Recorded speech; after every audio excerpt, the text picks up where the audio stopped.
వసంత పంచమి భారతదేశంలో ప్రాముఖ్యమైన హిందూ పండుగలలో ఒకటి. ఈ పండుగను వసంత నవరాత్రి లేదా సరస్వతి పూజ పండుగ అని కూడా పిలుస్తాం. ప్రతి సంవత్సరం పంచమి తిథి రోజున వసంత మాసం మొదలవుతోంది. ఈ పండుగ ప్రత్యేకంగా విద్య, కళలు, సంగీతం మరియు సృజనాత్మకతకు సంబంధించింది. అనేక ప్రాంతాల్లో ఈ పండుగను విశేషంగా నిర్వహిస్తారు. వసంత పంచమి పండుగ వసంత ఋతువు మొదలు కావటాన్ని సూచిస్తుంది. వసంతం అనేది పూలు, కొత్త ఆకులు, మణిహారాలు, ప్రకృతి హరితత మరియు ఆనందం యొక్క సమయం. ఈ పండుగకు ప్రధానంగా సరస్వతీదేవి పూజలు నిర్వహిస్తారు. సరస్వతీదేవి జ్ఞానం, కళలు, సంగీతం మరియు విద్య యొక్క దేవతగా పూజింపబడతారు. విద్యార్థులు, కళాకారులు మరియు సంగీతకారులు తమ ఉపకరణాలు, పుస్తకాలు, వాయిద్యాలపై పూజలు చేసి భక్తిని వ్యక్తం చేస్తారు. వసంత పంచమి రోజున సరస్వతీదేవిని పూజించడం అనేది ప్రధానమైన సాంప్రదాయం. విద్యార్థులు తమ పుస్తకాలు, బయో బోర్డులు మరియు స్కూల్ బ్యాగ్లపై పూజలు చేస్తారు. అలాగే సంగీతకారులు, వాయిద్యకారులు తమ వాయిద్యాలను పూజిస్తారు. ఈ రోజున వివిధ కళల ప్రదర్శనలు, సంగీత సమారంభాలు, నృత్య ప్రదర్శనలు జరుగుతాయి. వసంత పంచమి అనేది ఆనందానికి, సృజనాత్మకతకు మరియు ప్రకృతి అందానికి గౌరవం ఇచ్చే పండుగ.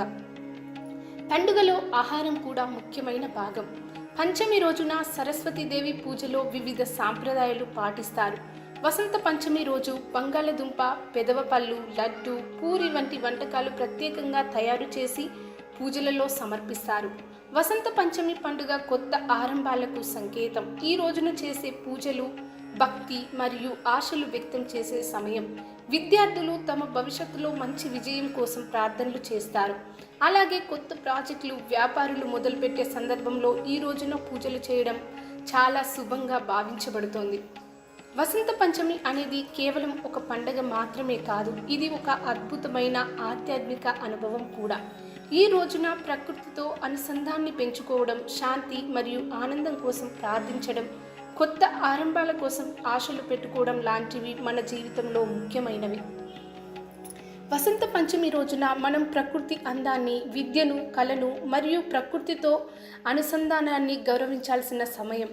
ఇది ఒక మానవ జీవితంలో కొత్త ఉత్సాహం, కొత్త ఆశలు మరియు కొత్త అవకాశాల కోసం మార్గం కల్పించే రోజు. ఈ పండుగను ఆనందంగా, ఆధ్యాత్మికంగా జరుపుకోవడం ప్రతి ఒక్కరికి శుభప్రదం అవుతుంది. మీరు కూడా వసంత పంచమి పండుగను సంతోషంగా, శాంతిగా జరుపుకుంటూ ఈరోజు మన శ్రేయస్ కోసం ప్రార్థనలు చేయండి. ఇలాంటి ఇంట్రెస్టింగ్ వీడియోస్ కోసం ఇప్పుడే ఛానల్ని సబ్స్క్రైబ్ చేయండి. వసంత పంచమి గురించి మీ అభిప్రాయాన్ని కామెంట్లో తెలియజేయండి.